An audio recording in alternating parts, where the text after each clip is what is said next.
네, 오늘 내용은 주님의 사역 중에서 귀신을 축사한 사역을 두고 벌어진 일을 다루고 있습니다.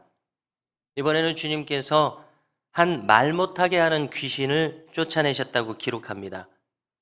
그리고 그 귀신이 쫓겨나간 후에 그 사람이 말을 하게 된 것을 볼 때 우리는 그동안 마치 귀신이 그 사람의 혀를 붙들고 놓아주지 않았기 때문에 말을 하지 못한 것이라는 인상을 받습니다.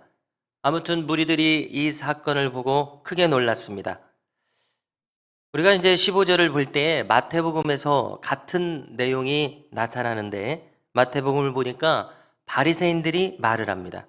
뭐라고 말하냐면 저가 귀신의 왕 바알세불을 힘입어서 귀신을 쫓아낸다. 이렇게 비난합니다. 바리새인들이 주님을 좋게 말할 리가 없습니다. 자, 여기서 바알세불의 의미를 살펴보는데요. 바알이라고 하는 것은 왕이란 뜻입니다. 세불이라고 하는 것은 거주지라는 뜻입니다. 혹은 오물이라는 뜻이고요. 특별히 그 더러운 오물 위에 기승을 부리는 파리떼를 가리킵니다. 그래서 더러운 파리떼의 왕이라는 의미입니다. 다시 말해서 이 뜻은 사탄을 가나안식으로 부르는 이름인 것입니다. 자, 관련된 내용을 찾아보니까 영국의 소설가 윌리엄 골딩이라는 사람이 있는데요. 그는 1983년에 파리대왕이라는 작품으로 노벨 문학상을 받은 적이 있습니다. 자, 파리대왕이라고 하는 것은 이 바알세불을 그대로 영어로 옮기면 파리대왕입니다.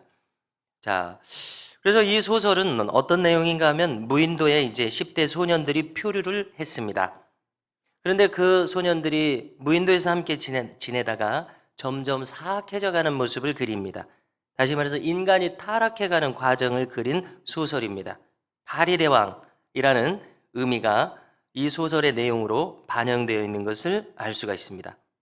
자, 여기에서 사탄에게 결박을 당해서 말을 못하던 한 사람, 그 사람이 말하게 된 것은 어떤 의미입니까? 분명코 사탄의 나라가 파멸하기 시작한 것을 뜻합니다.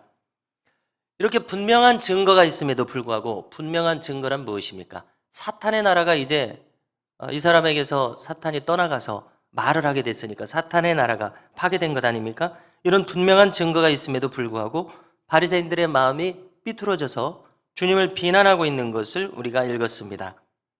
자, 그런가 하면 어떤 바리새인들은 또 당신이 정말 하늘에 속한 자라면은 그 표적을 제시하라. 이렇게 몰아붙인 겁니다.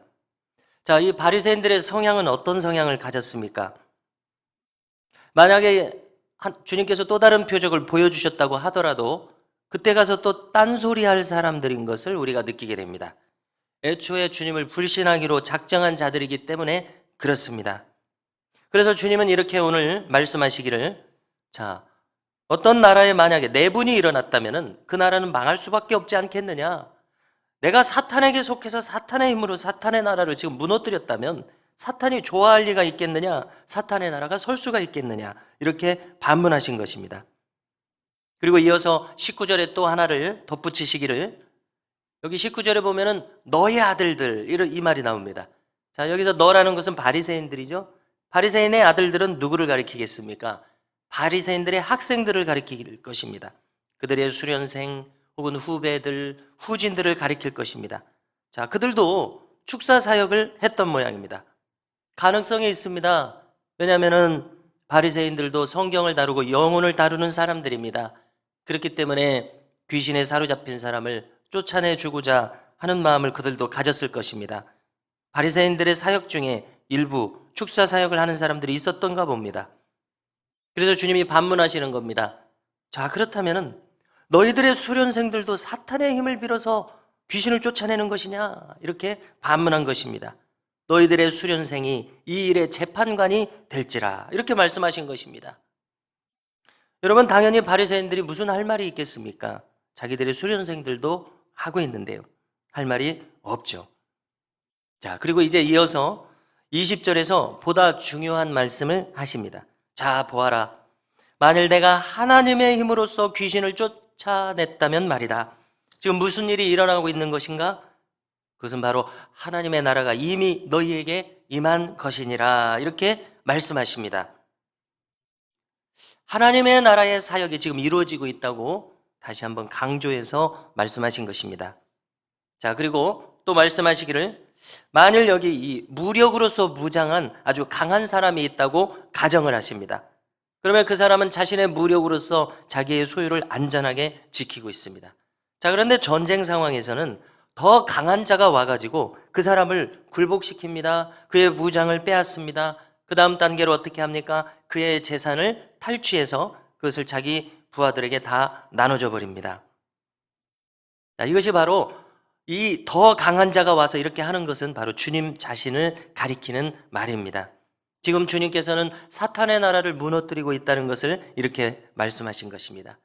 그리고 이제 23절을 보니까 나와 함께 다니지 아니하는 자는 나를 반대하는 자요, 나와 함께 모으지 않은 자는 해치는 자니라 흩어버리는 자라고 말씀하십니다. 자, 이것은 무슨 뜻입니까? 지금 앞에서 주님을 대적하고 있는 이 바리새인들이 이제 주님의 대적자로서 행하고 있다는 것을 뜻하는 말씀입니다. 자, 그들이 지금 속한 곳은 어디입니까? 그들은 그들의 입술로, 그들의 삶으로 하나님을 찾는 자들입니다. 그들이 하나님께 속한 자들입니까? 아니면 다른 편에 속한 자들입니까? 자신들의 소속을 분명히 해야 할 것이라고 말씀하는 내용입니다. 자, 그 다음으로 주님께서는 보다 더 중요한 것을 말씀하신다고 생각합니다. 축사 사역 자체로서 다 끝난 것이 아니라는 것입니다. 귀신을 쫓아내는 것이 그 자체가 목적이 아니라는 것입니다. 자, 이 쫓겨나간 귀신의 형편을 말씀합니다. 그러니 이제 물 없는 곳으로 돌아다니면서 자신의 안식처를 또 찾습니다. 쫓겨났기 때문에. 자, 그런데 거할 곳이 없으니까 다시 쫓겨나간 본래 그 사람에게 돌아옵니다. 자, 그랬더니 내부가 다 청소되었습니다. 청소된 것 자체로 우리는 참 좋은 일이 있다고 생각을 하기가 쉬운데요. 오늘 이 내용을 보니까 청소되고 그것이 다라서 문제입니다. 청소되고 아무 곳으로도 채워지지 않은 것이 지금 문제입니다. 26절에 보니까 저보다 더 악한 귀신 7을 데리고 들어갔습니다. 그리고 그를 장악했습니다. 7이라고 하는 것은 언제나 완전수지요.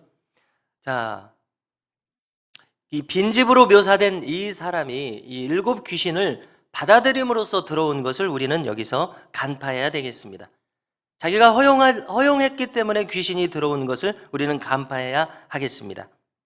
그리고 자기의 집이 빈집으로 이제 유지된 것은 자신의 책임인 것을 알아야 되겠습니다. 자, 비어 있다는 것은 그가 아무 곳으로도 채우지 않았다는 얘기입니다. 특별히 그가 비어 있는 자신의 심령을 하나님으로서 채우고 하나님 나라와 관계된 것으로 기뻐하면서 그것을 수용하고 이렇게 되어 있었다면은 그의 집이 이제 빈집으로 방치되지는 않았을 것입니다. 여전히 비워져 있고 공허한 상태이며 방황하고 있는 이 마음, 만일 우리의 마음도 이와 같다면 우리의 형편은 더 악화될 수 있다고 주님께서 경고한 것이라고 믿습니다. 여러분, 오늘 말씀을 통해서 우리가 교훈을 얻기를 원합니다. 우리들의 심령이 빈집이 되지 않도록 조심해야 되겠습니다. 그러기 위해서 하나님으로 채우고 예배로 채우고 기도로 채우고 말씀으로 채우고 하나님 나라의 선한 사업으로 채우고 섬김과 믿는 이들과의 교제로 채워야 되겠습니다. 성도 여러분, 오늘 우리 스스로 하나님 나라를 소원하고 꿈꾸고 채우는 이 하루가 될 수 있기를 주님의 이름으로 축원합니다.